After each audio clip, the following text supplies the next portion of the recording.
Hey,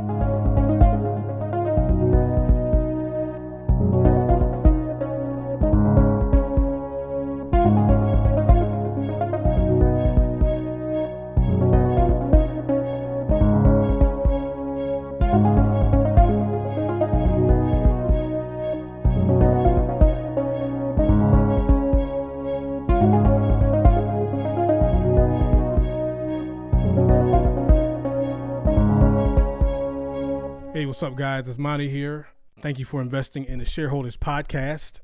I have another special episode. I guess I wasn't planned on this, but we kind of did one like that for our favorite things this week. I guess this week we're just doing the special episodes, but I wanted to take some time and talk about what's been happening in the country. And I don't want to just be topical to be topical, but I really just felt the need to talk about some things and pertaining to, first of all, if you were not aware, there was an Army officer, an Army lieutenant, and I want to make sure I get his name, Karan Nazario. There was an incident that was caught on camera where he was pepper sprayed and dragged out of his car on a traffic stop and totally mistreated in uniform by police. And I know that one of the officers has been fired from that incident. And then I think a day or maybe a day or two after that was in Virginia. And then a day or two after that in Minnesota, Dante Wright, young man, was killed during a traffic stop with police.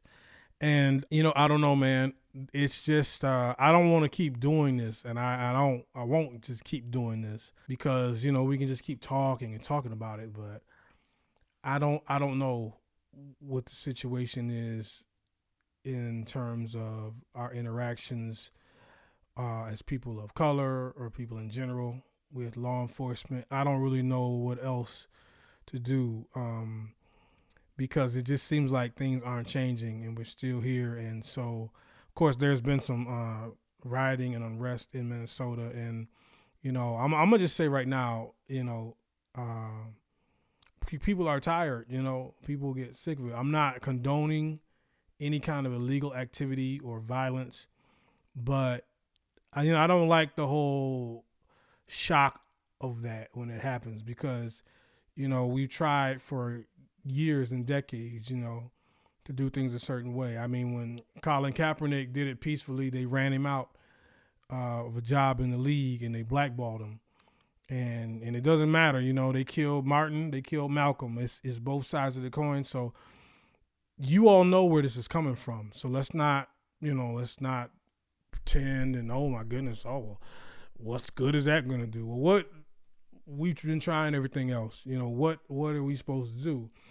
And it just seems like even with the detail, what, I don't care about Lieutenant Nazzaro. I don't care about, Dante. I don't want to know about their past and all that. We're talking about in the moment in these incidences. And it's, I feel like, I don't know if I've given this analogy before, but I just don't understand why I have to say what I'm about to say. It's just, are they telling officers this sometimes? It's just like when there's a stop, when there's a call that goes out, an officer gets this call and they're immediately springing into action as they should because there's, robbery in progress or whatever, or abuse happening, something like that, or a crime being committed, and they're going to the scene. But sometimes I just wonder, do they understand that sometimes the people on the scene who either are not doing anything wrong or feel they aren't doing anything wrong, like the officer going there, they're like at a 10 because they're ready to spring into action. But you got to understand the person you're talking to or screaming at, they're not at a 10. They're at a 2 or a 3. They're just either sitting in their car or they're just walking. And sometimes I feel like immediately the miscommunication is there and the conflict just escalates, you know what I mean? There's just not enough de-escalation. And I don't know, man, I'm just rambling tonight because it's just, I don't know what else to say about it. I gave a story. I know I told one story of an interaction I had with the police, and I guess I'll give the other one. I think I told you guys the movie theater one once before where basically some friends of mine were waiting for a movie to start, and we were thought to be dealing drugs. And when I parked my car the officers came out, and I did not realize they were yelling at me. So I parked my car and proceeded to walk into the theater and had all these guns drawn on me. And I was walking and disobeying, or as they love to say, not complying with the officer's commands, just because, again, I didn't know what was happening. Like I said, they were at a 10. I was at like a 2 because I was just chilling going to the movie theater. So, and then the second time this happened for me, I've only, by the grace of God, thankfully had a gun pointed at me twice, unfortunately twice by officers. And this one was even more of a harrowing situation now that I look back on it. In the moment, again, I was not really afraid or concerned that much because I just didn't understand what was happening. But we were in LA, which, out of town, and what happened was we were driving and we were sightseeing that night, and I didn't really want to. We had done a lot during that day, some friends of mine, and so I didn't really want to go outside seeing, but they wanted to, and seeing celebrity homes and all that. And so during that night, we had gotten turned around and lost a little bit. So now I'm really frustrated, and so we pulled into a little business plaza, and there was a Jack in the Box, I want to believe, was there. And so people were, in the drive-thru to eat, and it was kind of late. It was dark, I guess so. Well, I guess it was dark.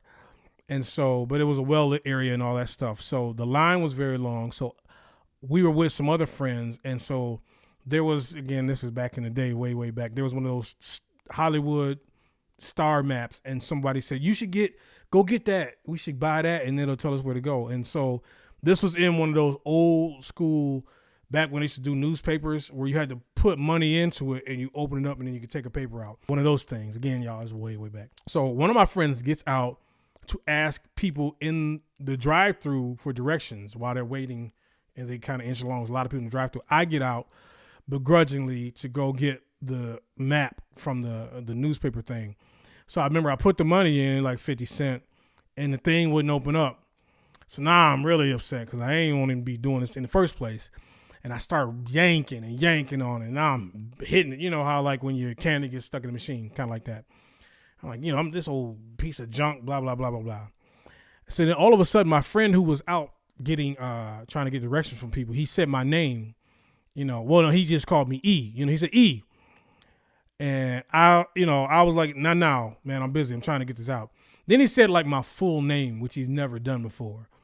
And so I remember when he did that, I had my back to everybody because I'm facing the building, and because the thing is right to the side of the building of the Jack in the Box. And so I remember when I turned around, all of a sudden, coming at me straight on and then coming at me like this, it was 2 cops. And I will never forget this.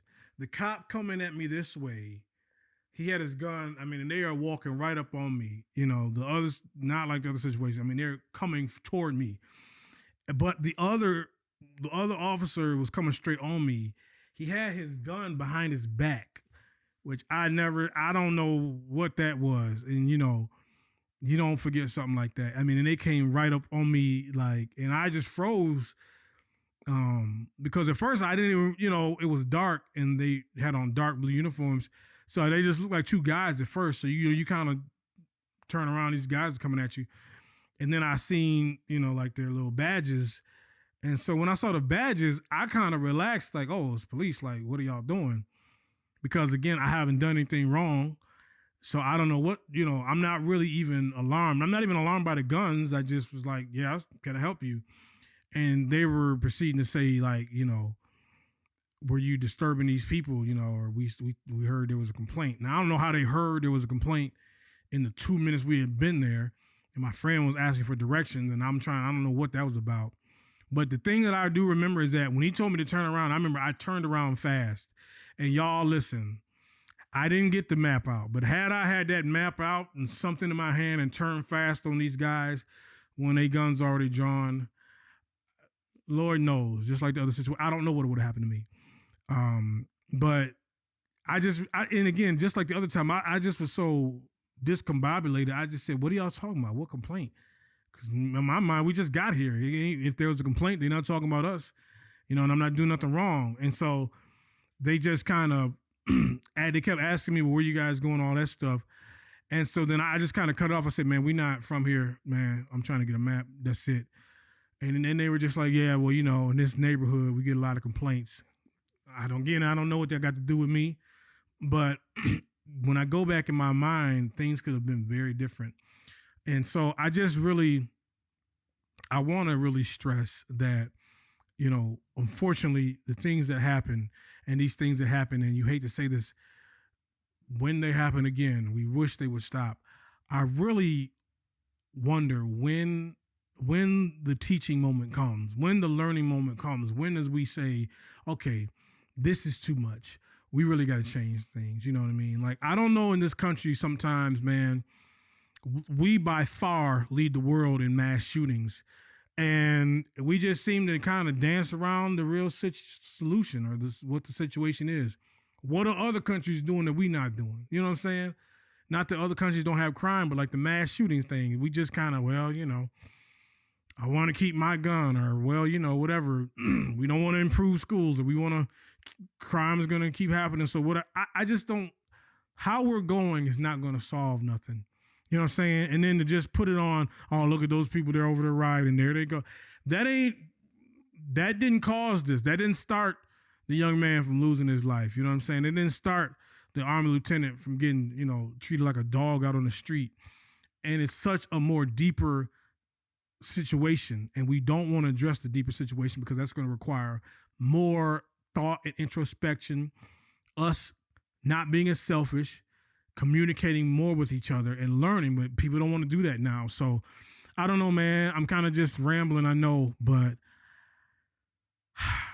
you just hate to see this again off of something that seemed to be so preventable. And I don't even want to get into semantics of thinking you had a taser and a gun in your hand. And I don't really understand why, like, let me just say this and I'm going to be done, but okay. The person is getting in their car and driving away. Like, why do you got to shoot him? Get the license plate, track him down. He had a warrant, go find him. Like, it doesn't have to be where a person has to be shot. I don't get that. Like, why do they got to be shot? Oh, he's getting in the car. Shoot him. Just call ahead. Cut him off at the path. It just seems like so many different ways. And again, listen, y'all, it's easy to say, you know what I mean? Oh, always do this hindsight. I hate people with hindsight all the time, unless you're in a situation. But I'm just telling you, I've been in situations where the gun has been on me. You know what I'm saying? And I really don't feel it should have been. So that's the only way I'm coming. I'm not condemning all law enforcement. I don't know. You know what I'm saying? I hate they even got to, why do we always make these disclaimers on stuff? Everybody knows. Come on, I got common sense. They have a job to do. There's situations where you're definitely glad the police were there. All right? They diffuse a lot of stuff we don't know about. But in our interaction with somebody, when you see a black man or a black woman, a black person or a person of color, I really feel like still to the day in 2021, they are looked at with a higher level of threat than another person or a white person would be. They were accounting for 50% of the crime. Again, if black people are accounting for 50% of the crime, if that stat was true, why is that true then? Let's say it was true. I don't totally agree with that, but why would that be true? Why? Black people just more violent? That's it? No, they're not. Black baby is not more violent than a white baby. No. It's where people are placed in the environment, poverty, lack of education, lack of opportunity, lack of employment.